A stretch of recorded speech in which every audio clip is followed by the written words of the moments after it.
everybody, it's Claire here from Sewing by Claire, and I hope everything's going well with you today. I did think that we'd do another Lilly Rose Dolls tutorial, sew along today, and the pattern that I've chosen is the Duffle Coat.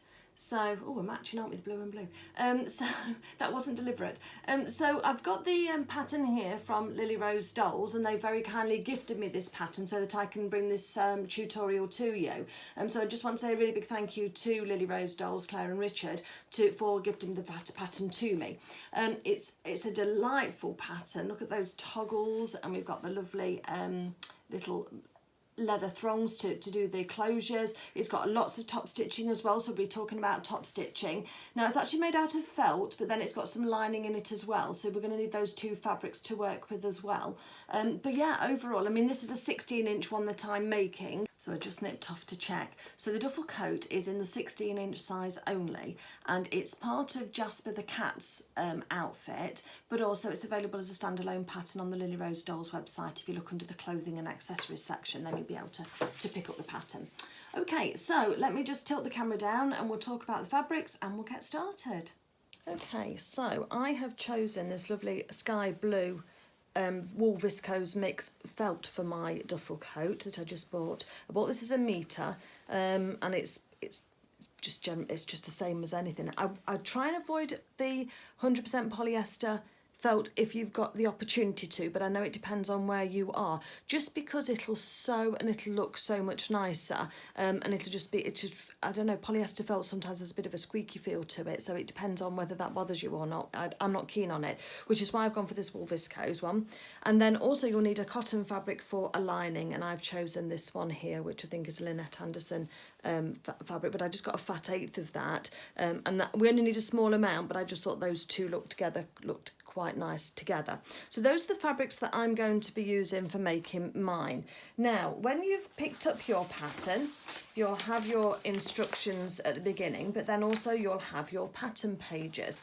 And what I've done with mine, if we use this hood pattern for example, is that I've gone on and I've actually drawn on my 1/4 inch seam allowance all the way around my piece, except for where there's a fold line, and we'll talk about this as we go forward, because you'll need to know whereabouts those fold lines are so that you don't add any seam allowance, because that needs to be buttered right up to the fold of the fabric. But all the other sides need to have that 1/4 inch because they're going to be attached to another piece, and that's what we need to do. Now, felt doesn't fray, so there are sometimes when you're sewing some garments, like when we put the patches, when we sew the pockets on and we put these yoke pieces on, then there's no seam allowance on those. Those are just placed on the top and then top stitched round. So we don't need to worry about those. And in the pattern, it does tell you where to add seam allowance, or more importantly, where not, except for where there's a fold line, because obviously for a fold line, then the designers are expecting you to understand that that doesn't need any seam allowance adding. So all I did was take a big sheet of tracing paper, pop it over the top of my pattern piece after I'd drawn on my seam allowance, and there is a video on my channel for how to add seam allowance. Straight lines are okay, it's just on the curves, so again you can have a look at that one if you want to. Just have a look back in the Lilly Rose Dolls playlist and you'll be able to find it. Place the tissue paper piece over, it's obviously a bigger sheet, draw on the line that I've added on, which is my seam allowance line. Add on any instructions that are on there as well. Make sure you name your piece as well so you remember in the future. And then just cut it out. And then we're ready to go. And what that does is that means that then that I keep the whole of this pattern intact, in order that if I lose a pattern piece at any time, I've not cut out from my master copy, and I just save this then as a master copy that'll just then save in my stash and in my list of patterns, and I've got that then for whenever I want to make this again. Okay, so that's the details with that. The other thing that you're going to need is you're going to need 4 toggles. That's the word I wanted, 4 Duffle Coat toggles, and they're really sweet. I can measure those for you as well. Let's have a look. So these are 2 centimetres long, which is about 3/4 inch. So that's the size that they are from end to end. It does say 2 centimetre toggles on there as well for that. And they've got a hole through the middle for attaching. I actually was gifted these by Lilly Rose Dolls, and they do have some haberdashery. If you go to the shows in the UK, then I am reliably informed that there are there is a stand with all of the haberdashery on there that you might need. And then also we've got this, it looks a bit like licorice, it makes me want to chew it, licorice. That's not licorice, it's leather thonging, which is a very small piece of leather, and it's been dyed black, very, very flexible, but it'd be great for just doing those toggles and doing those closures, and we'll talk about doing those later.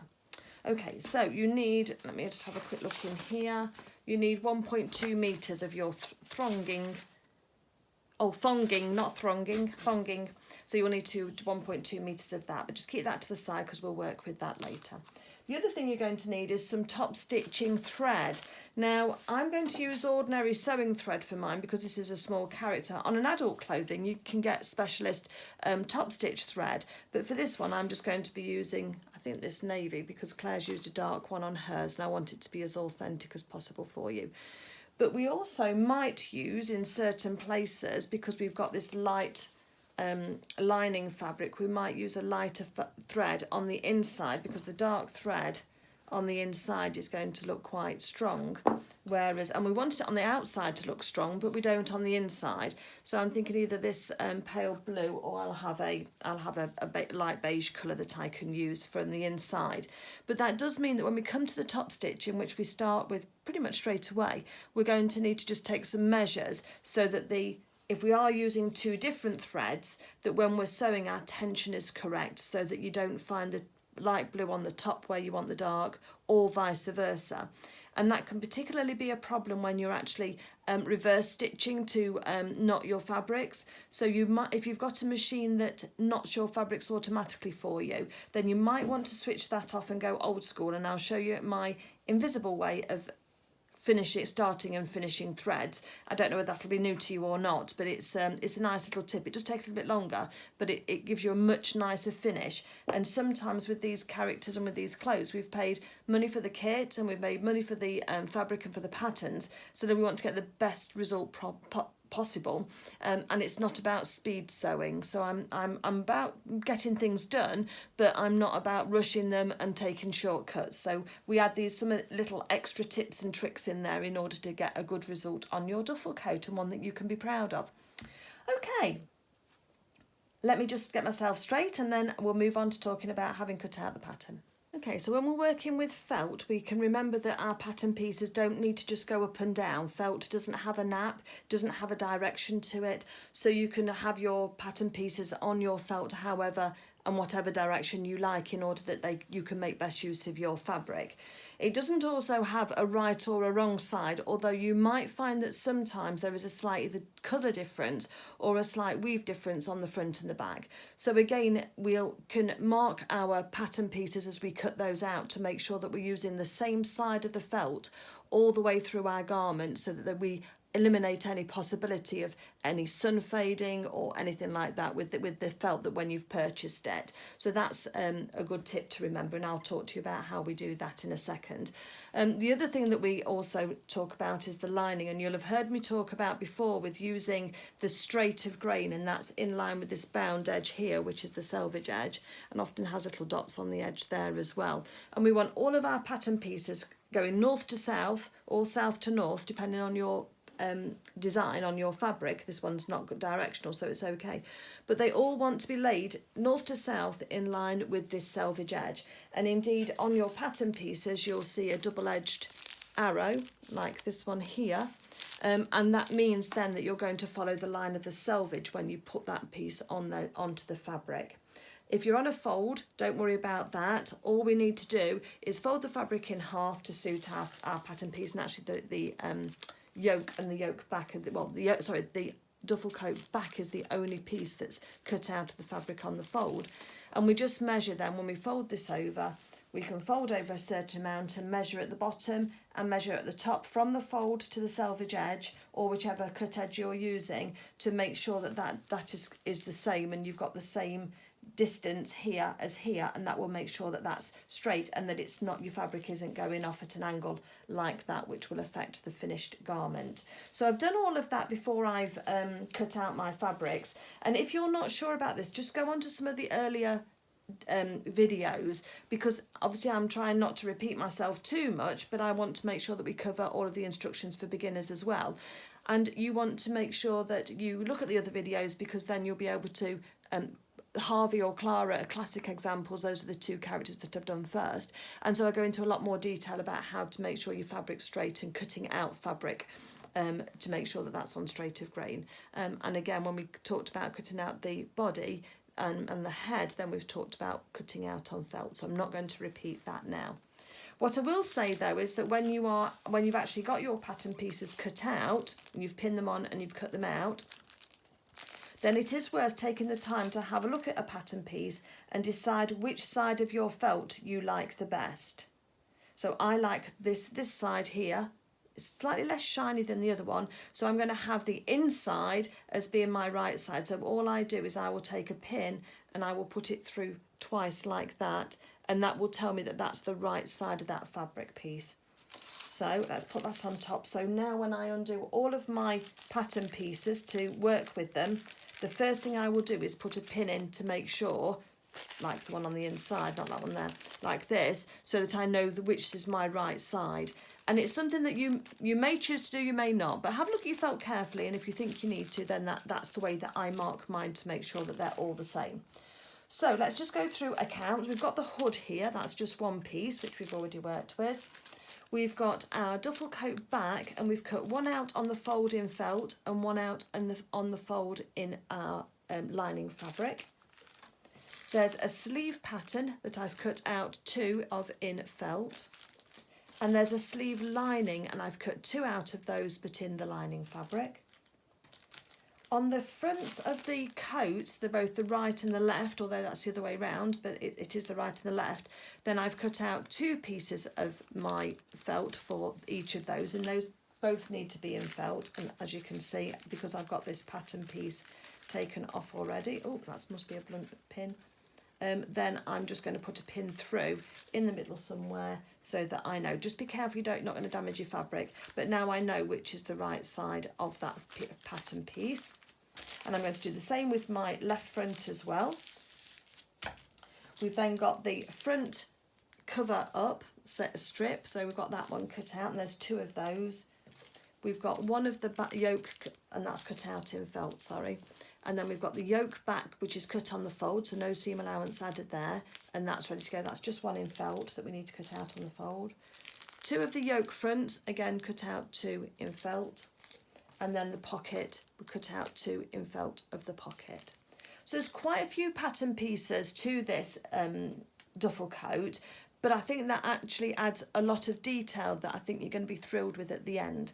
So let me get some of these pins out so it's easier to work with, mark at my front and my back on my felt, and then I'll be able to then come back to you and we'll get started with the actual sewing. Before we go any further, there are a couple of things I want to do just in order to help with the matching up. So we're just going to put a couple of notches in our pattern pieces just to help us. So I'm going to start with the right front, and I'm going to mark part E and A, and by notches we just use the points of our scissors or our snips, and we just do a 1mm, 2mm little snip in the felt. That's all we need. We don't want to snip it with our full blade, because if you press too hard you're going to cut into your pattern piece and your fabric, and you're going to spoil that. But you just need enough just to give you a little snip, and they're quite easy to see when you're actually sewing. So there's one there at E and G. And I'm just making sure this is all lined up on top properly, and then one at F as well. So I'm just going to put a little snip at F. That will just help us when we are putting the yokes on to make sure that they're lining up at the right place. So again, on the left front, just going to do those same 2 marks. Make sure your pieces are lined up properly with your pattern. And then on the top of the shoulder as well here, we've got a notch, and we've got one either side as well, to the left and to the right, so we can mark those. And again, they're just those little snips. And then on the back here, just on the felt for the outer, I'm just going to mark part D. There, or is it a part C? Part C, sorry, just a little one on the shoulder. Do not mark this one here on the fold, because if you do that, you're going to be snipping into your felt, and we don't want to do that. We never mark notches on the fold line of our pattern pieces. So that's that. Nothing on A, but we have got a tailor's tack to add on there. So I'm not then going to put any notches at all on my yokes at all, or on my pocket. That's all fine. So those bits are all done. So I'm going to move those out of the way. But I am going to move the hood forward and then on the two duffel coats, because I want duffel coat fronts, because I want to talk to you about doing a tailor's tag. Now, it could be argued and it could be easier for you to take a... Let me start again. We're going to mark where the pockets are on the pattern piece. But what I want to show you is why I don't like to use a pen or a marking tool for the pockets, and instead I'm going to go old school and do tailor's tags. Because it could be argued that you could put a pin through the point on the pocket, on a corner of the pocket just there, and then fold your fabric back. You can see where the pin is going through inside there, and then you put a little pen dot on either of those points, and that might work for other projects, but I'm going to suggest that it won't for this one. Because if for some reason your fabric doesn't like that pen, or you pick up the wrong pen by mistake, and I have heard of people, and I've nearly done it myself, picked up your permanent marker rather than your Frixion heat erasable pen, then you make a mark on there and you're going to struggle to cover that up. So I know the pocket should fit and should fit on there properly, but if you're cutting out, or your your edging isn't quite right, or the pocket slips whilst you're sewing it slightly, then again you could end up with problems. So I would suggest that you don't do that with these. Instead, what I would suggest you do is thread up a hand sewing needle with a piece of thread, and you might remember these from the old school sewing classes if you were fortunate to have any of those. And I've got a knot in my thread already. Oh, let's hope it's not going to be one of those days. Let me just get that out. Or snip it off. Let's snip it off. That'll be quicker, won't it, for you all? Right. So, thread is double, and I've got my ends together.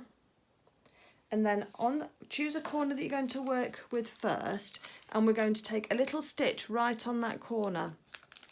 And you've got to make sure that you go through both pieces of fabric. So you want to be able to see your needle just on the other side there, because that's probably not quite deep enough. Just make sure you can see the shiny of your needle on the back there. And you take a stitch, so that stitch is going east to west, and then you're going to leave a tail. Doesn't have to be too long, but long enough because we've got to separate these two pieces of fabric. So mine's about 1 inch there, and then I'm going to now do another stitch just down the side. Now normally you'd do a cross, but on here the cross area is so small that we want to line it up with, that I'm just doing a couple just either side. So you want your tail to be about 1 inch, and you want to have a loop that's about 1 inch. And then you're going to cut off your threads again, leaving about 1 inch, so you have this tuft of thread, and then you're going to cut through your loop. And we're going to do that on all 4 of those corners. So you're going to have 8 to do in total, so it's a nice amount of practice if you've not done these before. But what these threads do when I separate this out, let me just hurry up and do these while I'm talking, and you'll see how quick they can be as well, is they are marking the corner of these pockets for you. And they do it in a way that means that we can take those threads out very, very easily at the end when we finish stitching. And I've got a tip for you if you go through those threads whilst you're actually sewing. See if we can get all 4 for this side out of this piece of thread for me. So just make sure that your pattern stays nice and straight. And perhaps it would have been a good idea if I'd have kept my pins in until I'd have done these to show you. Now we're going to need some more thread. I'll show you with these ones, and I'll come back and do that final one. So when you finish doing all 4 of yours on the pocket, and do it on the left front as well, you can then carefully peel back your pattern, and you'll see that you've got all of yours marked. I've only got 3, but you'll have 4. So that's all the tufts there, and that marks the pocket placement. But then what you have to do then is very carefully pull your fabric pieces apart so that you leave some thread on the outside, but on the inside you've got a bridge of threads. So you've got a bridge of threads just here, look, underneath there. And then you're going to cut through those threads to separate them. And the same with the lower one, just take your time, don't pull it too far. And what you end up with is you end up with on both pieces of your fabric, those pocket placement is the corners are absolutely in the right place for you. So that's what I would suggest that you do on your pocket placement. The other place to do that same tailor's tack is on the hood. You've got a dotted line and it ends in a dot, and a dash line, and then it ends in a dot, and we want to have a tailor's tack right on the end of that dot as well. So I'm going to go ahead and do my tailor's tacks, and if you do the same with yours, and then we'll meet back here and we'll get talking about top stitching and placing our yokes. So I've got all of my tailor's tacks marked now and sorted all of that out. So the first thing I'm going to start working with is the duffel coat back. So let's take the pattern piece off. I'm going to just attach it back onto my lining at the moment because we're not working with the lining, but that helps me identify that that's a piece that I need and not a scrap piece. And I'm going to open my back up, and then I can see I've got my pin on, so I know which is my right side. And I can do the same with my yoke piece. I can take the pattern piece off. In this case, I'm going to put it back into my pattern bag so that it keeps all together. So we can open out the yoke as well, and then we've got our pin to show us which is the right side. And we're going to put the wrong side of the yoke to the right side of the back of the jacket, and we're just going to literally just lie it right side up, right on top. We've got our little notch in the corner so we can see where that's got to line up to, so we can put that there. And I'm just going to put a pin on this shoulder seam here. And if the pins don't go through, it's just because the felt's just quite dense. Just give it your pin a little twist and then it'll fit in. And now, because I know I've got right side up, I can use this pin here. Look for your notch on the other side, and then you're going to lie your pattern piece on top to make sure that the shoulder seams are correct. And then I'm going to take a couple more pins, and I'm just going to point those in, going towards the curvy edge on the back here. So that's how I've got mine pinned on. And now that I know that I'm working on the right side, the yoke's going on the right side, I can take my pin out, whoops, that tells me the right side and the wrong side of the fabric, so that we've got that all together. So, top stitching thread. We're going to top stitch this on first before we do anything else, so we're straight into it. Top stitching is one of those things that you can't rush. Even if you're in a hurry, just slow down and take the time to do your top stitching slowly, because you'll save yourself unpicking time at the end. And I'm going to use this light coloured thread on the inside, and I'm going to use this dark thread on the outside so that that is really accentuated. Before you sew it on, just make sure that you've got nice smooth edges to your felt. Don't keep cutting it down, but if you've got anywhere where it's just a little bit rough, then just trim that off, just to make sure that that's sitting all nicely, and that because that's raw edge there is going to be seen. That's what we're going to top stitch around. So let's get our machine threaded up, and I'm going to do a bobbin of the light blue, and I'm going to do my top stitching in this navy. So top stitching, right, okay, let me think what I can tell you about this. Top stitching is any visible stitch that sits on the top of a piece and attaches one to the other, or that just decorates or highlights a design line. So it doesn't have to actually attach other pieces of fabric to each other as we are doing in this case. Sometimes you can just have top stitching on top of a pattern piece for a garment, and it's just there as a decorative stitch and just a detail. But when we're doing two stitches together, two pieces of fabric together, we need to be careful, because we don't want any of this to be shifting on us whilst we're working with it. Now, luckily, felt is quite good because it isn't slippy and it sits and holds together nicely. So we shouldn't have too many problems with that. But I would always keep my presser foot onto the main body. So let me just get my presser foot onto the main body of where I'm top stitching, rather than have it on the edge. So if you can see, if we were going along this edge along the bottom here, I would have my presser foot, the bulk of it, on the two pieces, rather than just go along a line like that. And that's so that there's less chance of it moving on me when we're actually sewing. And yes, you can pin it, and yes, you can tack it as well if you want. And if you feel comfortable, or you're a young sewer, younger sewer, then I would actually tack this on first, so you're not running the risk of actually poking yourself with the pins. I'm a bit immune to it now. I've been sewing for a while, but it can be unpleasant. So if you want to, just take the time just to tack this. Just make sure it doesn't move on you whilst you're tacking it down. But then when you actually come to sewing it, that's what we want to do. So I am going to be using, whoops, I look for a line on my presser foot, and I've got a transition here between the plastic and the metal, and I'm going to be running that along the cut edge of my felt to give me a line, and I will then position my needle within this little gap here where the needle goes in and out in order to keep that close to the edge, and that should keep the fabric really held down nicely for me so it doesn't move as I'm stitching. If you need to, do a test first. Big fan of doing a test in order just to have a little practice of where you want to see that stitch going in relation to your finished garment. Because, you know, you're only going to want to be maybe 1/8 of an inch in from the edge to get a really nice finish, and that's why we need to just get that placement just right. So you can also use the edge of your presser foot, but that's going to give you quite a big seam allowance or quite a big edge to that yoke when you're trying to stitch it on, because that would give you your top stitch line about here, which gives room for this to fluff up a bit. So I'm going to perhaps do about 1/16 of an inch away from the edge, and I'm going to do that by moving my needle when I work. The other thing that I do is I increase the stitch length on a top stitch as well, whether it's adult clothes, children's clothes, or these doll clothes, because that very fine, small construction stitch of 2 or 2.2 can actually look quite busy when it's on a top stitch, and that longer stitch just makes it look a little nicer. So I'm going to do a stitch length of 3 on mine, and that should then look quite nice. So this is the theory.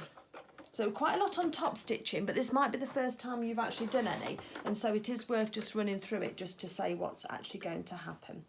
Okay, so let's just get our fabric into our machine and lined up with our starting point. That pin's going to be in the way, so let me just move it for the moment. I don't want to take it out completely because I want it to anchor that piece down. And all we're going to be doing is down this side here, across the bottom and up to the top. We don't need to do round the back of the neck, and we don't need to do on the shoulders. So we're just going to do round this section just here. So let's get our starting point lined up.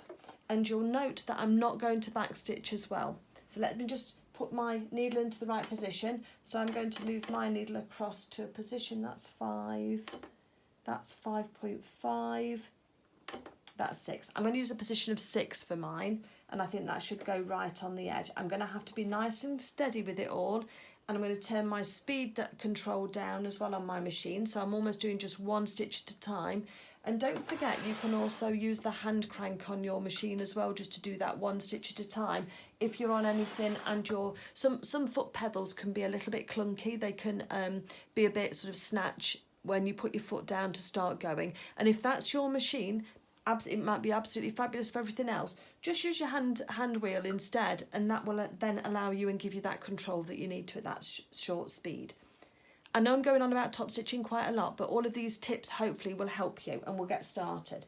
So speed is down, my needle position has been moved across, so I'm just like 1/16 of an inch in from the edge, just a few millimetres, and now I'm going to take my top stitching stitch length up to a 3 as well. So those are going to be my settings. So my setting is going to be a 6 for the needle position and a 3 for the stitch length, and I'm not going to back stitch. So you'll see I'll just keep some tails. You'll need just some long tails, and then we're just going to start. So we're going to take a few stitches forward, just following down on where we are first, making sure that our fabric goes through nice and neatly through our machine. And when I take my foot off the foot pedal, I'm going to then put my needle into my work so that we can then do this pivoting that we do around corners. And we've got to be nice and careful because we want to get them nice and even on both sides. So I'm going to carry on stitching until I can see that my fabric is moving away from my reference point on my presser foot. So about there, and now I'm going to leave my needle in the work, lift up my presser foot, and I'm going to move and just do 1 stitch. I'm going to hand crank it. I've lost my confidence with just on my foot pedal. And again, just 1 stitch around this corner, hand do it, that's it. And then another stitch around, and we're going around this corner nice and slowly. Once we've got round those areas, we can take our pins out that are there. I don't sew over pins,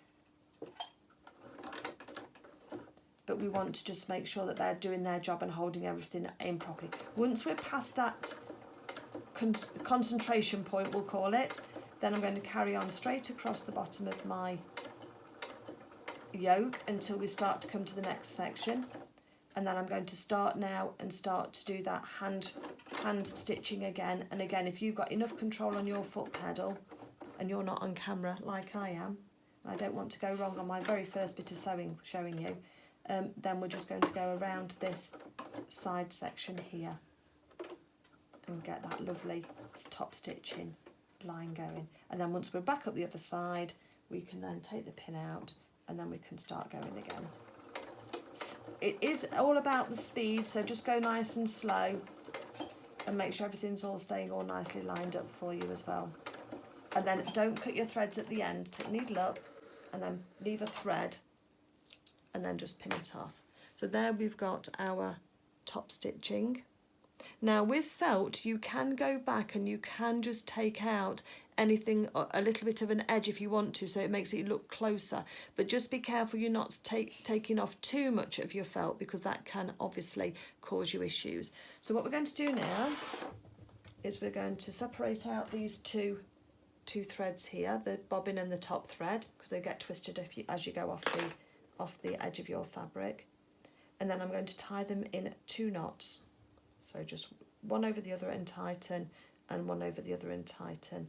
I'm going to leave a little bit of a tail because we can tuck that in, and then I'll take off the edges. So that's what it looks like at the end. So there's no back stitching at all to get tangled where it pulls one thread up from the other, because you can see here, look, see how you get a little bit of the dark thread coming through. We don't want that. And I'm just going to tuck those ends in between the yoke, the front and the back there. Let's do the other one. And that's how I'm going to finish off all of my top stitching with these. If I haven't got anywhere to hide those threads, then I will thread both of them into a needle, so hand sewing needle, and then I will then feed that inside the felt somewhere between the fibres, and that will then hide that away. So I hope you can agree with me, oops, if I get those inside there, that's a very nicely finished off bit of top stitching and thread. Okay, so that's how we're going to proceed with the rest. So we're going to now get our front pieces, and we're going to now put our yokes onto our front pieces. Now, one of them's a lining, so you're going to separate them out. You've got to make sure that when you're doing this, just put that bit out of place. So there's our lefts and here's our right front, or the other way around on the pattern pieces. And what I'm going to do is I'm going to take the top 2 and leave those attached to my pattern piece, my tissue paper pattern piece, because that tells me what that pattern piece is, and I'll save those for the inside, because it's only the outside that's going to have the yoke on, not the inside. So I'm going to put these 2 pieces here with my back lining piece and keep it to one side. Sorry, just not the camera then. So let's find our yoke pieces for the front here. We've got these here. Take the pins out and take our pattern piece off. Let's put it back in our bag so we know where that is. And then we're going to remember that the inside was the correct way of doing this, and then was my right side, and then I can just pop these on top and pin these down. So just roughly at the moment. So what we're going to do is look for our little snip on the edge, and we want the edge of the yoke to be in that position there, which is correct. And then we want to match up the edge of the yoke with the curve of the neckline as well. So we'll put another pin in to hold that in place. I'm trying to keep my pin heads out of the way of where I'm going to be sewing towards, because that will make it easier then for when we're actually attaching these. So there's one piece on there, and again, if you want to go ahead and tack this, please do. And I can see there, look, I've got a little ruckle where the edge of my cutting out wasn't quite neat enough. So I'm going to take that off before I start sewing, just so that it's nice and smooth. Check the other one's fine. And let's just position the other one up, so edge of the fabric with the edge of the notch,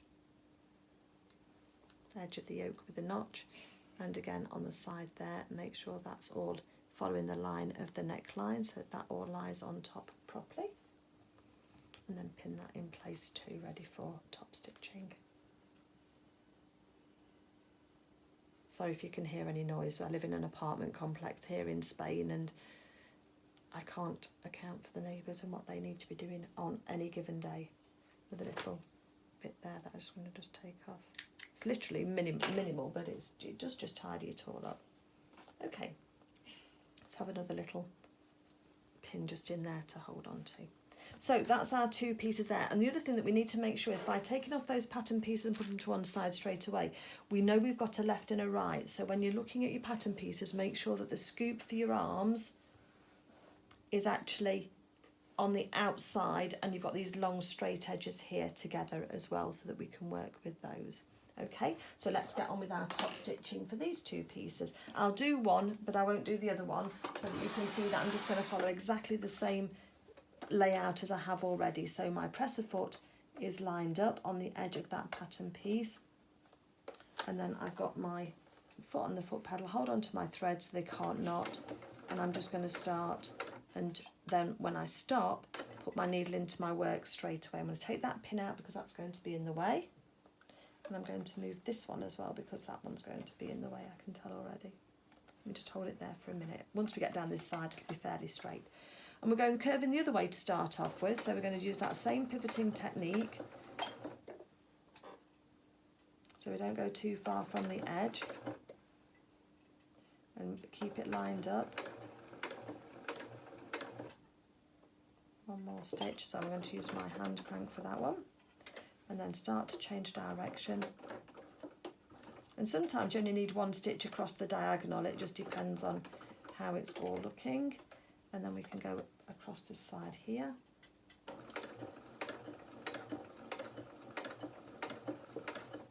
And once we get close enough, then we'll start to change direction. See, I went too many there. And then up this other side. When I get close enough, I'm just going to take that pin out.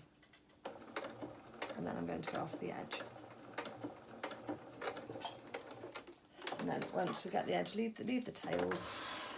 That's how that one's looking. And then we're going to knot these threads off. And then hide them inside. Once I've trimmed them down just a little bit. Leave enough of a tail, otherwise they'll always keep poking out. I'm leaving about 3/4 of an inch. And then they'll just tuck inside between those 2 layers and just sit there nice and well behaved for us, so that we don't have to snip them off. If you snip them off too short, sometimes because there's no back stitching on them and you've got your little knots, the knots will come apart more easily, and then over time that top stitching could undo. Whereas if you've done it this way, then you shouldn't have any problem at all with that top stitching coming undone. So then those just go inside. So I'm going to do the other piece, and then we're going to talk about attaching the pockets using our tailor's tacks for our placement.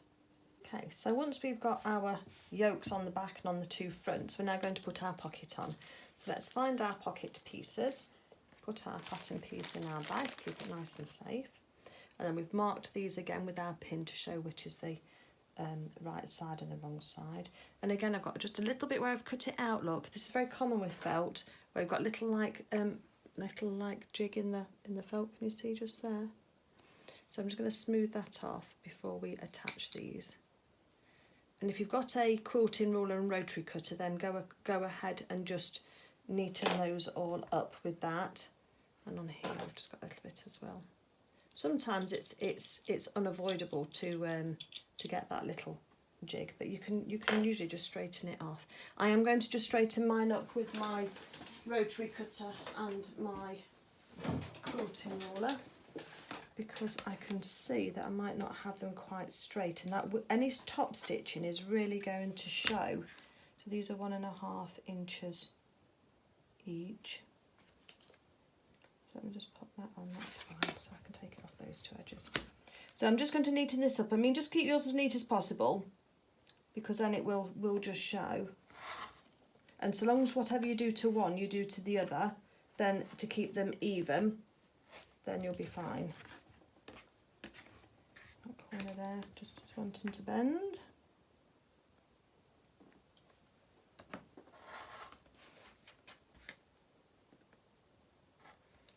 That's it.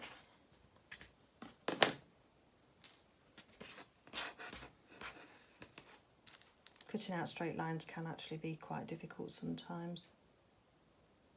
Anyway, I think it's like sewing in a straight line. I think sewing in a straight line is quite difficult. I know that sounds like a daft thing to say, but I think it can be tricky to keep yourself straight sometimes, depending on what reference points you've got. Right, so I've got two nicely squared off pockets here. I took a minimal amount off. So now, I've taken my pins out of the top, so I think I have the top side. So now I'm just going to place my pockets onto my fronts of my coat here, my coat front, so that each corner is touching the centre of a tailor's tag. We're going to leave the top of the pocket open, but I'm going to put a pin in with the head towards the centre. Just go on the diagonal first, and that'll help you get it anchored down. We're going to leave those pin heads out of the way so that we can sew around this quite nicely. So I'm leaving the first one free, but then I've got the other three corners pinned down. And let's just do the same with this one as well. So just place the pocket so your corners are inside your... And as I say, if we'd have marked those corners on from the pattern piece with a pen, then it's very possible that the corners of my pockets, because I've trimmed them off just to get them lovely and straight and neat, possibly would have been outside of the edge of the pocket, so those marks wouldn't have been covered by the pocket felt itself. So again, I'm happy that I've taken the time just to do those tailor's tacks in order to mark that up. Okay, so next stage there, once we've got everything tidied away, let's take this to the sewing machine, and we're going to do exactly the same thing. I'm not going to reverse stitch at the start. I've had my machine off, so let's get that set back up again. So I'm at needle position 6, which is across to the right, and I've got a stitch length of 3 for my top stitching, and I'm not going to reverse. So I'm going to line up my pocket piece here. I'm not going to reverse, and this one's nice and easy because we're just straight down this edge here until we get to that corner. I'm going to put my needle into the work, but I'm going to make sure I take out my pin as well. And I want another stitch, so I'm just going to do hand crank it 1 stitch forward, just so that I didn't... Oh, now I need... No, we should be fine. Okay, and then we're going to go across the bottom, keeping nice and straight. When we get near to our pin, then we'll take it out, but I'll wait until we're quite close to it. Into that corner one more, and hand crank it, and then we're going to go back again this side here. And I'll have a look at it because it's looking a little bit far away from me in one place, so I might redo this one. Yes, you see, now this is where I think it's not quite neat enough for me, but again, it depends on what your tolerance is. I like how close it is this side. I probably could have done 1 more stitch down to the bottom, but I was worried it was going to be too close. And then I could have done 1 more stitch across the bottom. And this line here is just slightly wonky. So I'm going to undo this pocket now and redo it, because felt's very forgiving and it will do it. Whenever I'm unpicking though, I'll always unpick from the wrong side. So I've turned it over so that we can unpick, and that will then mean that if there is any snagging of the fabric or pulling of any extra threads, that it doesn't happen on the top of my garment. So again, top stitching's a bit like this. You've just got to work within where you're happy to see. And I'm leaving this in so you can see that it isn't a clear-cut case all the time as to exactly where you want to go to and what you want to do with your edging, but you can always undo it and redo it should you wish. So I'll just unpick this, and then I'm going to redo it in exactly the same way, but obviously choosing my spacing slightly differently. And I'll come back to you when both of those are sewn on, because the actual process itself is the same. I'm going to use that exactly the same, but I just want a slightly nicer result. Okay, back in a few moments. Okay, so once you've sewn your pocket so that you're happy, what you might find is that with not having reversed, you've got a little bit at the top where it's not quite caught down. So we're going to mimic some stitches here. So when I do this, we just thread a needle with the dark thread only. And what I'm going to do is I'm going to look at where the next stitch would have been and put my needle in there. And then on the back, I'm going to come up just over the top of the stitch line, but just onto the coat fabric only. And then I'm then going to do like a back stitch. I'm going to go back into where the stitch came out. So I've hand stitched 2 stitches in the dark thread to mimic what the machine stitching would have looked like. Once I've done that, then I'm just going to take this to the back and I'm going to do my 2 knots to hold that nice and tight.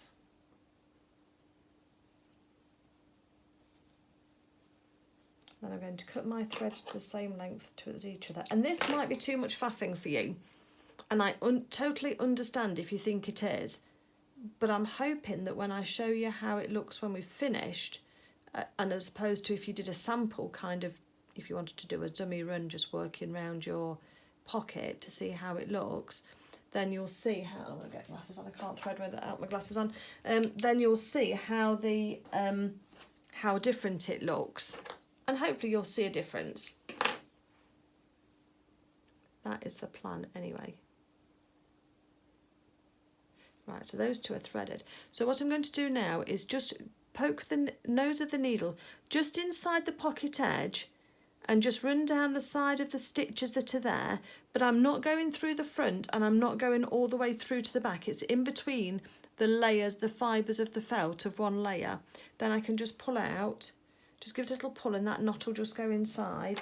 And then if you put a little bit of tension on your threads when you snip them, then you'll see on the back there that we've only got that little stitch there, but we've got nothing else. This is really good on unlined garments as well, if you've got anything that's unlined. I know this one is going to be lined, but I think it's still worth just taking that time. So again, I'm a bit short of that stitch, so I'm going to put my needle in to mimic where the stitch would have been. And then take it out again. And then I'm going to go in over the top of the edge of the fabric. A little bit further over it needs to be.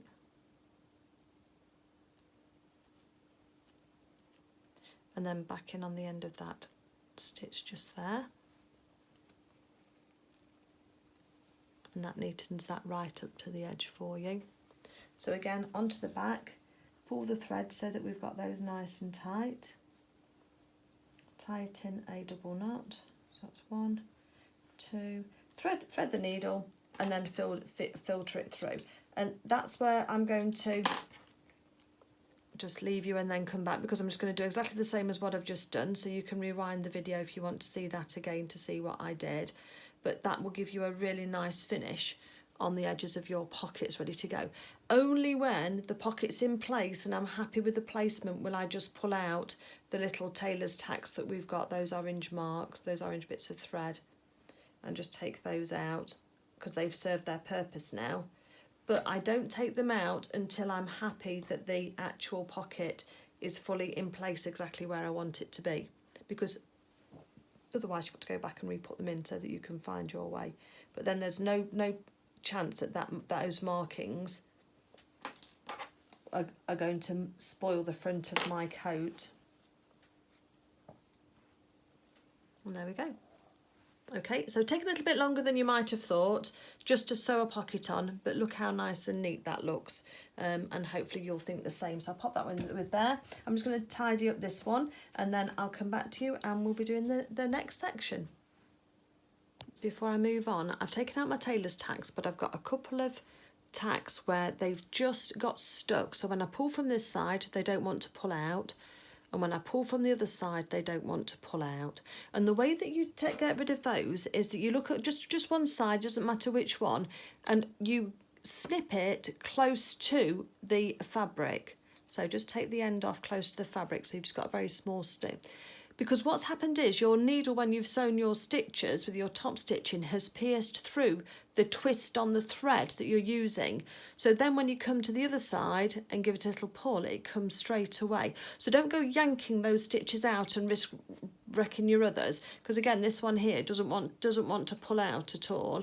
But if I just give that a little snip, I'll do it on this side because it's easier to see on this side. So a little snip, take it off, so leaving just a smaller bit, go on the other side, and it just pulls away straight away in your hand. So that's just quite a nice little tip, because that can be quite frustrating if you think you've sewn through it and it won't lie straight.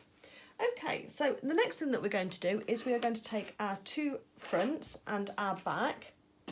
We're going to put our back down with the right side up on the work surface, and we're going to put the two fronts. So this front here is going to turn over so it's right side down, and that's going to rest over the top of this one. And we're then going to join this. Now, we need to join so that the two yokes, the raw edges of the yokes, are on top of each other. But it needs to be at that 1/4 inch point of the seam allowance, not necessarily at the point at which we are offering it up to each other. Because if you think we've got a curve on this one, and so that curve needs to, so if I open that up, can you see how that's not quite hitting? Again, we're trying to get these absolutely precise, so I'll move that one slightly over and put my pin back in again. Oops, if it'll go in, give it a twist. That's it. It's got a few layers to go through. And then that should hopefully mean that at that 1/4 inch point we're going to be smack on. So that's how we are going to continue. You can also fold it back if you want to, so you can estimate that 1/4 inch down and make sure that that's all going to fit in place. And just pop your pins in. We can always neaten up the shoulder edge here, so that I don't worry too much about that at this moment. It's more important that these lines of top stitching match each other on that shoulder point. Yeah, that's a good one. Right.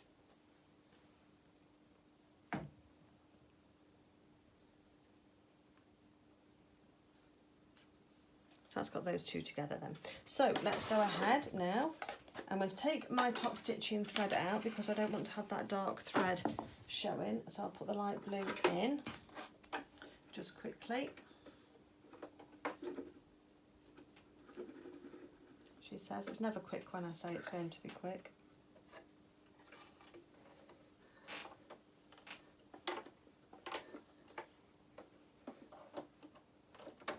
And if you don't use your needle threader, I'd really suggest that you get to grips with it and use it, because it does save a lot of time and frustration. Okay, so the next thing I'm going to do now is just join these two together with a 1/4 inch seam allowance. I need to take my needle back to the point where it needs to be in order to be a 1/4 inch, and I also need to take my stitch length back down to a 2 or a 2.2, which is the construction stitch length. So reverse now, we can reverse because we're in the same colour. I'll put my speed up slightly now we've stopped top stitching. Just give your machine time to coat because you've got some layers there to get through. So there's one done, and then we'll go on and do the other one. Just make sure they're not twisting on you.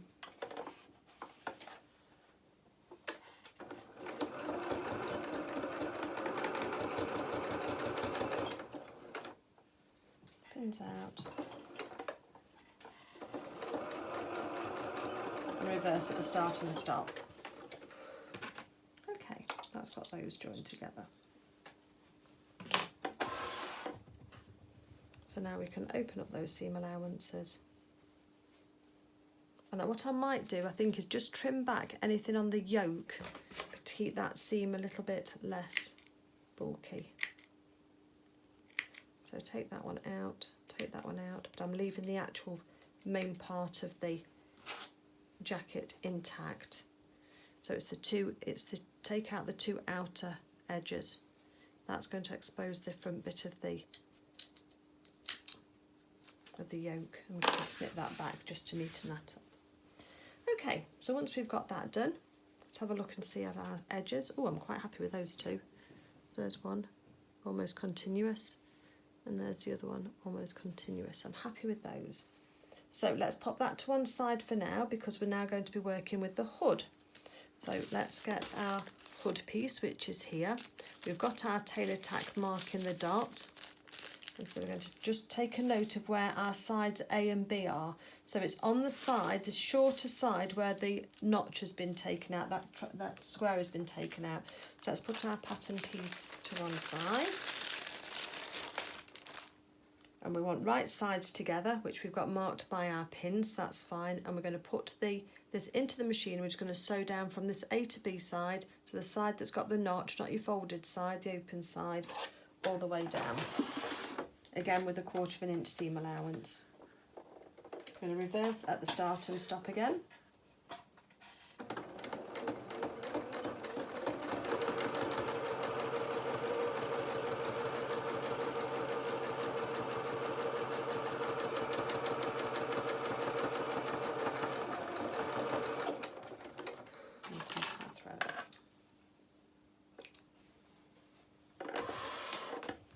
Okay, so that's that just sewn together like that. What we're going to do now is we're going to open up, and where this fold is, we're going to match that fold with the seam that we've just sewn.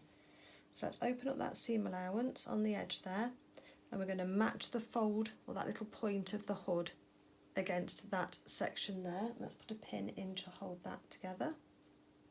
In actual fact, we'll sew it from the side that's got the seam allowance so we can control that. And then what I want you to do is we can put a couple more pins in just to hold it, can't we? So we're going to shape the back of the hood now.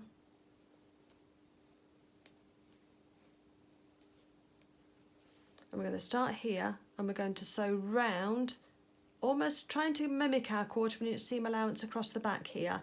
And at this point here we want 1/4 inch seam allowance, and then we're going to come out again onto the edge of that dart. And normally with darts we don't reverse, so we're going to just take that off, and then we'll knot the threads again like we have done before. So we've got our pale blue thread in.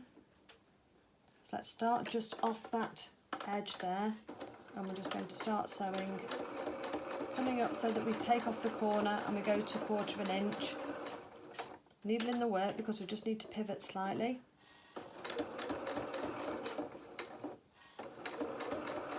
To come down, and we're going to come off at that other tailor's tack. Move out of the work. So that's what I've sewn. That curved edge, but you can see my tailor's tack here where I've started and stopped. There's my blue threads, and here's my blue threads this side. So right on those edges. And I've forgotten to cut out an extra one of my hood, so I'm going to go off and do that. But before I do that, let's break this in half. Not break it in half, split the two threads. Let's tie our knots in again like we do. 1, 2, and at the end of darts I tend to do 3. At the end of top stitching you only need 2, but at the end of a dart I usually do 3. And then we'll then trim those threads down just to about a centimetre will be fine. And then I'm going to take out my tailor's tacks as well for there. And then I'm going to go off and I'm going to cut out another hood. See, I didn't read my pattern correctly, did I? And then I'm going to repeat the same process with the second hood. Hopefully you've already cut out in sufficient anyway. Any bits that get tangled up, I'm going to get rid of those with the tailor's tacks again, the same way as I did before. And then I'll meet you back here, and then we'll see what we're doing once we've got both hoods into this stage together. Okay, see you in a minute.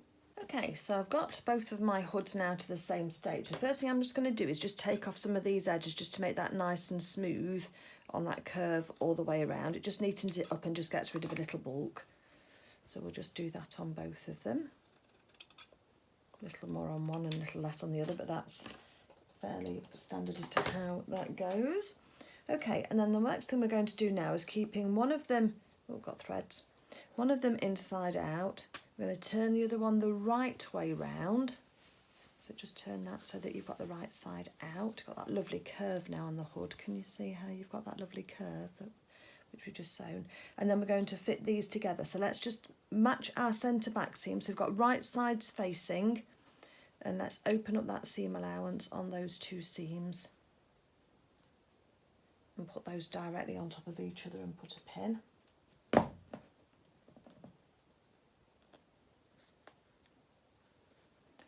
And then let's just match these edges up here, because although we're not sewing this edge at the moment, I just want to get that so that it keeps that placement and keeps everything on top of each other just nicely. Okay, once we've got that, the two edges of the hood should fit together perfectly because they were both cut from the same pattern piece. This is where you'll find out if your hood is stretched out at all while you've been handling it. So let's do some at one side and then go to the other. Just put those pins in. As many as you need. And again, if you want to tack this before sewing it, then you can do as well. Just because I don't doesn't mean that you shouldn't. You can do what you want with that. Tack that first. So that's what it looks like once we've got all the tacks in there. They're the right sizes together. And now we've got these pins in, I'm going to take out the pins on the straight edge where that seam allowance joins, because they've done their job now. This is all now all lined up all nicely. So this bit here with the two seam allowances is going to be open. See those two bits there? And we're just going to sew around this edge just here with 1/4 inch seam allowance. So let's get our machine. I've got my pale blue thread in, so make sure if you've been doing top stitching next that you change back over to your pale blue. And then I'm going to move my needle across into the position number 6, which is 1/4 inch, and I've got my stitch length at 2.2, so that will all work nicely for us. Let's line up the edge of the presser foot, find my pedal, couple of stitches forward, couple of stitches back, and then I'm going to put my needle in the work. Okay. And then we're going to just keep rolling this hood towards us as we sew. So flatten down this main bit here whilst you're sewing. This is the edge that we're interested in. And we're just going to sew along this edge just here. And then I can see that it's starting to get a bit congested there, so I'm going to open this up now and roll it forwards towards me, and you can see that that opens up this next length of hood.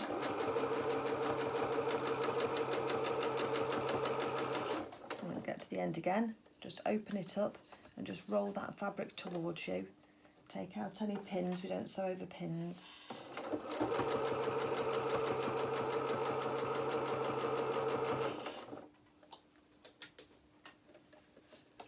Going to keep on rolling this forward towards us, making sure those raw edges are together.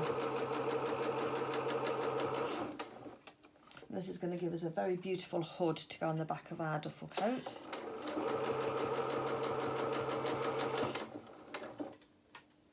And then just reverse at the end again.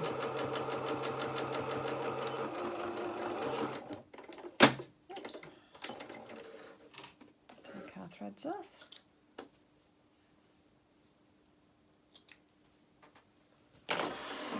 Do now is we can turn this round, just being careful not to pull on these edges because felt does stretch if you're not careful. And we're going to get this double-sided hood. Once you've got it open like that, you're then going to push one side of the hood inside the other like that, so that your seam edge that we've just sewn is on this edge just here, and just manipulate your felt so that you've got that edge just there for you. Use your fingers just to press that down. Just put that all inside each other. And there we've got a very, very lovely hood for one of our characters. So now what I want to do is just close this area up so that when we sew it together we're not going to be worried about it opening up. So let's put those two seam allowances on top of each other and just put a little pin in just to hold that together. Let's come over to this side, make sure that's all sitting all nicely. Pin in again, raw edges together, and again on this side make sure you've got your raw edges together.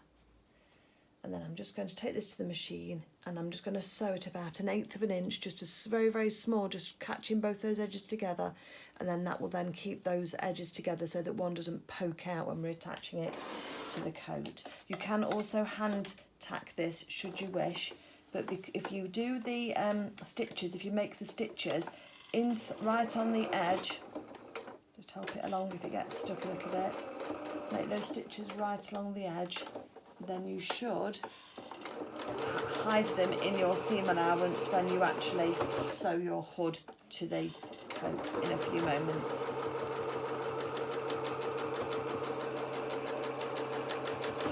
Don't need to reverse on that at all.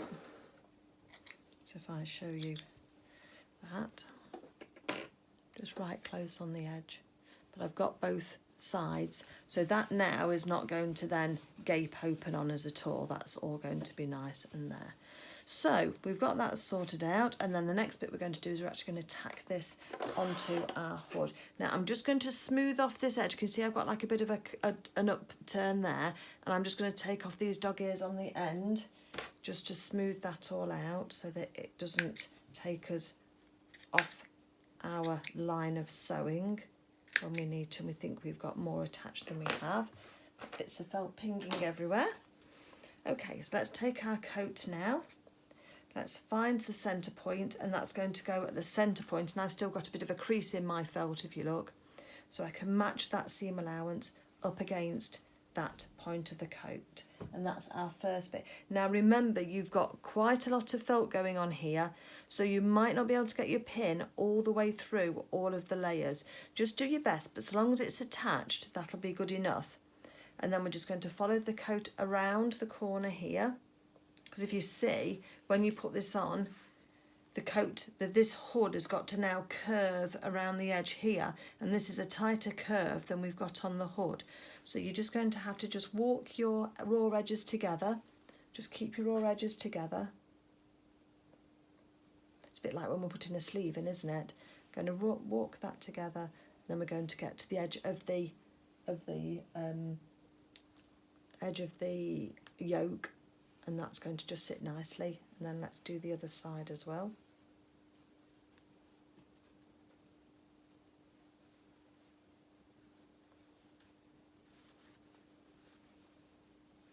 So you're manipulating the coat, and you can see I'm getting some creases in. That's absolutely how it will be, because you've got one curve is more severe than the other. But when we actually put this onto our character, that's what's going to pull the hood round and make it fit onto the character nicely like that. So that's what mine looks like from the inside the coat, and the hood looks nice and flat. So when I sew this, I'm going to put the hood down, and I'm going to sew from the side here because I've got more to manipulate to make sure we don't get any puckers where we sew this on. So once we've got that ready, I'm going to just go inside our coat here. They start and stop both at the same, let's just make sure they start and stop at the same place. That one just needs to come a little bit further over. So they start and stop right where your top stitching is. That's where that point there is. And on the same on the other side as well there, look. So let's put the hood down, because then we can see what's happening. And I'm just going to now just tack this in place. Now I can tack it, I'm going to do it to 1/8 of an inch again on the tacking stitches, so just it'll be within the seam allowance when we attach the lining, but just be aware that you may need to help your felt through your machine. Just be kind to your machine, don't go zooming, keep your speed down low, take your pins out as you go, needling your work so it holds it all nice and steady. And then we're just going to flatten these bits out as we go, just to make sure that we're not sewing in any puckers.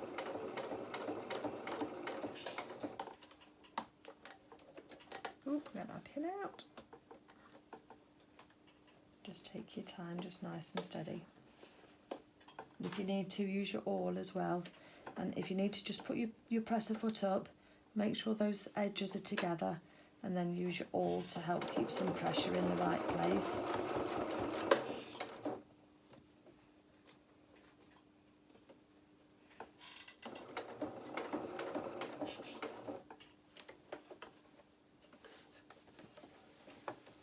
Again, just manipulating the fabric around as you go. Straightening things out in front of the presser foot. So that's the important bit, that's the bit we're going to be, that's the bit we're sewing, isn't it? So that's why that needs to be right.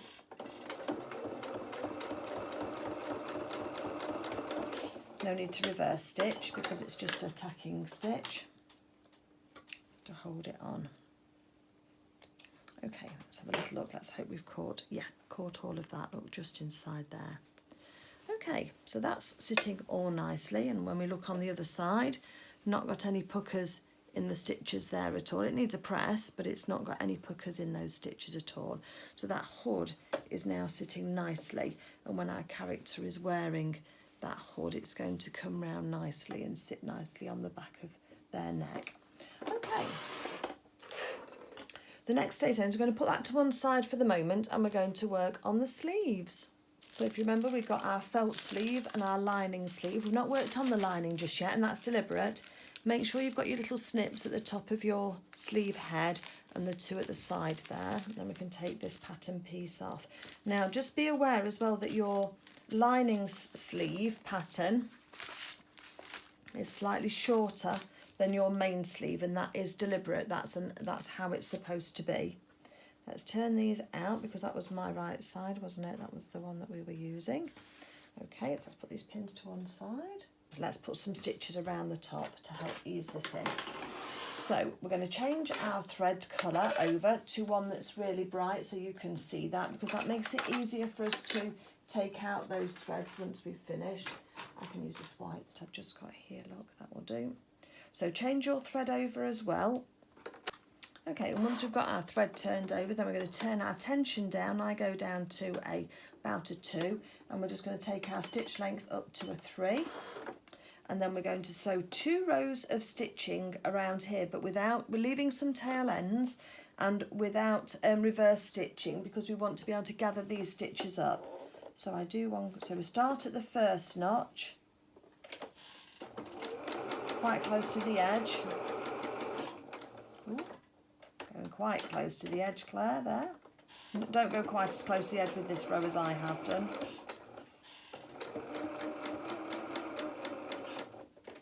At the end, just take those threads out. And then again, just keeping the other threads out of the way, we're going to do another row of stitches. Put your needle in the work if you need to pivot. And then we'll leave your long threads. Let's do the other one whilst we're here as well.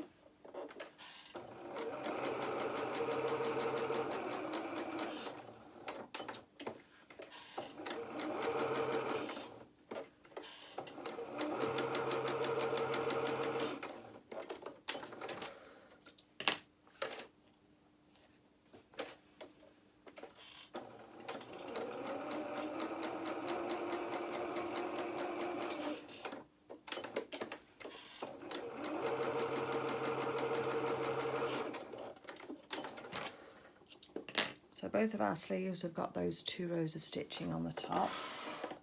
Now what we're going to do is going to find the bobbin threads, and on one side separate them out so that you've got the 2 bottom threads together, not a top thread and a bottom thread, the 2 bottom threads only.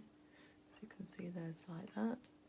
And then we're going to hold on to the threads with one hand, hold on to our fabric with the other, and we'll just be able to pull that fabric up so it starts to gather and make this edge slightly shorter, so for fitting into our sleeve arm side.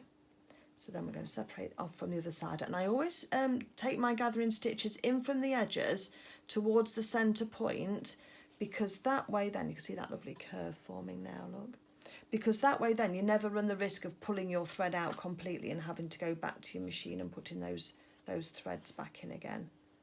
And I think if you gather your stitches too far, or sort of slide your fabric along your stitches too far, I think sometimes it can weaken the thread as well, and then you run the risk of your thread snapping. So just be gentle with this as well. You don't want to be too heavy-handed. And gathering is one of those things that gets better and more even with practice. I've gathered quite a lot in my time. And as I say, it does happen. You do need to just take your time. Strange creaking noises in my sewing room. That's what I was just looking around at. Right, so that's the 2 bobbin threads that side, so I can hold on to those and I can pull those up forward onto there. Okay, so you can see that lovely curve for that sleeve cap coming for that duffel coat. Right, back to where we were then. So let's take one of our sleeves, let's find our notch that was at the top. Where's my notch gone? There it is. And the notch at the top of the sleeve goes directly on. Now, before we do anything else, can you see how I've got a little step in here where I've had to join my top stitching together? There's a little bit of a jump. I'm just going to smooth that out. So I'm just going to take a little bit of the fabric off where it's not quite smoothed. And that's just made that nice now. Okay, so back to where we were. There's my notch. Open up my seam allowance, that'll lie nice and flat. And then my notch is going directly onto my seam allowance. Put a pin in. And then just as we got with the hood, you can see we've got these 2 opposing curves where the sleeve is coming down here and the sleeve is going up here. So we're going to do the same thing again. We're going to walk this sleeve along to the jacket. But first, let's just get our finishing point lined up, shall we?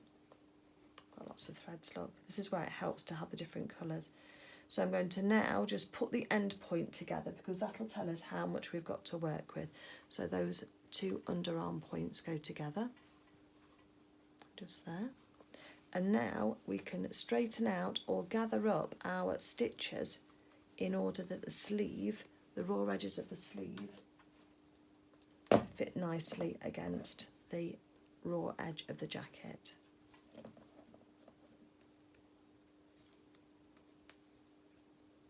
So that's in there.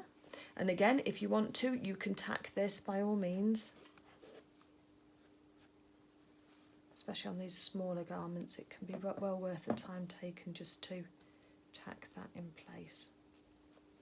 And again, so my sleeve is 2 gathered up, look, so I can just ease off some of those stitches. But just sometimes just the actual act of gathering it up and then releasing it off again just puts those fibres together so that they sit nicely.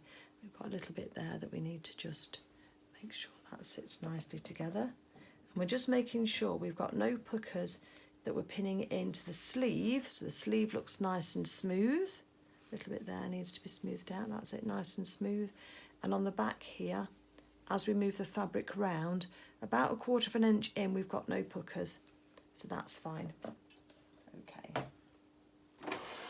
Let me change my thread back, and I'm going to turn my tension back up again, so I can remember back up to a 5, and my stitch length back down again. And then we'll start to, in fact, I think I might even tack this. So I'll change my threads over and I'm just going to tack that sleeve in because I think it will make it easier to work with. And then I'll meet you back here for the actual stitching. Okay, so there's my tacking stitches in the orange, just to put in my sleeve in there. So let's go back to our machine now. And we're going to do 1/4 inch seam allowance, and we're going to reverse at the start and the stop. And I've got my, I need my sleeve edge down. No, I need my sleeve edge up, don't I? Because that then helps me control those curves. So let's reverse, and then needle in the work. Did anybody see the feedback that I had on one of the videos that I did? We have a member in our group called Alexia, and she's got a little 2-year-old daughter, and apparently whenever she puts her mum puts my videos on, then she starts running around the room shouting, "Needling work, needling work." So it was really sweet to hear that that's what she's doing. She'll never forget it herself, but her daughter as well, just singing that to herself was really a lovely thing to hear. I think I say it quite a lot, don't I? It does help to just anchor your fabric down so that you can then sew it nice and neatly. Definitely easier with a tacked edge as well on these smaller pieces. Reverse at the end, take our needle out, and let's have a little look and see how we've done. So sleeve's gone in nicely. There's no puckers on either on the coat or on the actual sleeve. Just having a little look here, quite close to the edge just there. I might just go in and just reinforce that little bit just there. Can you see? Quite close to the edge. So I'm just going to go back in again, this time with my sleeve down, because I know that's in nicely, and just go over that section again. It'll all be hidden by the lining, so I'm not going to worry too much, but I will move my needle across the other way, I think, so that I can control that a little bit better. So I'm to reverse where I was.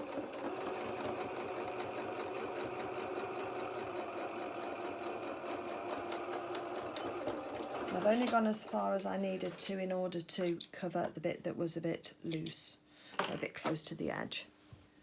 And there we go. That's all nice again there. No, still no puckers, that's all nice. So let's take out our tacking threads.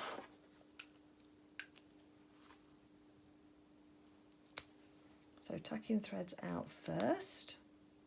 And I always keep my gathering stitches in until I've checked that that seam has been sewn nicely and I haven't got any puckers in it, because if you have to undo any of your stitches due to a pucker, then you want to still have those gathering stitches in just to hold your fabric in the right place for you until you're ready to, and you're sure you've got it right. Okay, so I'll just get these stacking stitches out, and then I'm going to do exactly this. Oh, we're going to take our gathering stitches out as well, aren't we? So on gathering stitches, all you need to do is find one of the ends first of the bobbin ones that you've gathered up, and then you should be able to pull on it and it should come all the way through. If you've sewn over it, again, it might get stuck. Try not to pull too hard. See how that one won't come out? Just see where it's got stuck. I think mine will come out to this point here. Give it a snip and pull that out from one side, and then you can then pull the other side off quite easily. Just make sure you find the corresponding needle threads, threads as well. Then all of that can go in the bin, and if you want to, you can give your felt a little press. Just be careful your iron's not too hot, because you don't want to mark your felt or make it shiny. And there we've got our sleeve all lovely. And if you've got any little pinpricks in your fabric, just rub your finger over them, use a little bit of steam if you want to, and that will then all neaten off so that that'll all sit in nicely like that. So take that pin out now because we've done that side. So if you want to go ahead and put the other sleeve in, and then I'll meet you back here. Okay, so we've now got two sleeves in very nicely, looking all lovely. Now what we're going to do, choosing one side first, find your underarm point, open up that seam allowance on both sides of your sleeve where you've sewn it in, and then you're going to match those two underarm points together, and we're going to put a pin in there to hold that together. Then we're going to go down to the hem of the sleeve, and we're going to then open that, put the ends of the sleeve together. That's our second match point, and then we're going down to the hem of the coat, and we're going to match up the bottom of the hems, and that's our third match point. So you'll have a straight line like this going down from your cuff of your sleeve down to your underarm and then across to your hem, and we're just going to sew that closed with 1/4 inch seam allowance. Get my needle position back to where I need it to be. Okay. I'm putting in as many pins as you feel comfortable having for doing this bit. And then remember to reverse at the cuff. And then let's put our needle in our work so that we've got our fabric all anchored down. Just push everything out of the way whilst you're sewing this. Raw edges stay together. Then we're going to stop stitching right on top of that, where that seam allowance is pushed apart. I've got a pin there, so I do need to take my pin out before I get there, but then keep your eye on it. You want to stop just there. Then you're to leave your needle in the work, lift up your presser foot, and then we're going to, I'm kind of pulling the bulk of the coat out of the way from the inside as well, so that's lying all flat, and then we're going to change direction, so now we can come down this section here, down the side of the coat, down to the hem.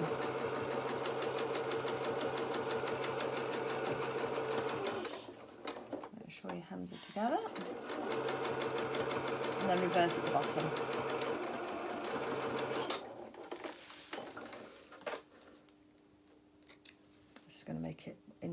coat, because we've still got the lining to do yet, but that's okay because I thought it was easier to do all of this in one go before we started to do the lining. But we are going to just do exactly the same as all of this for the lining, except for when we do the lining on one side seam down at the bottom, well, down this side seam here, we're going to leave a gap because we want to be able to turn this coat through once the lining's been attached. It's called bagging out, this method of doing the lining is. But let's do the second side. So on the coat, we're going to sew all of the seams all the same, all the way down, because that'll give us a lovely neat outside to our coat.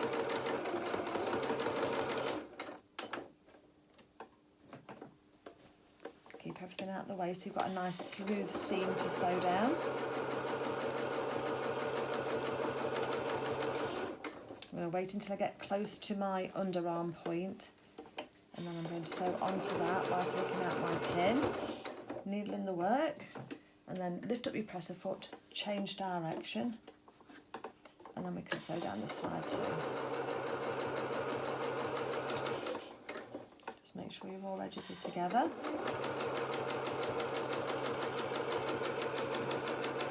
And we're going to reverse at the end.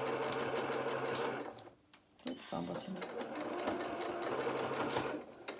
Set needle out and take off those edges, those threads. Okay, so let's just turn our coat round, just taking it very carefully so we don't stretch anything out. Poke the sleeves through and have a little look and give yourself a pat on the back for getting so far and doing such a good job.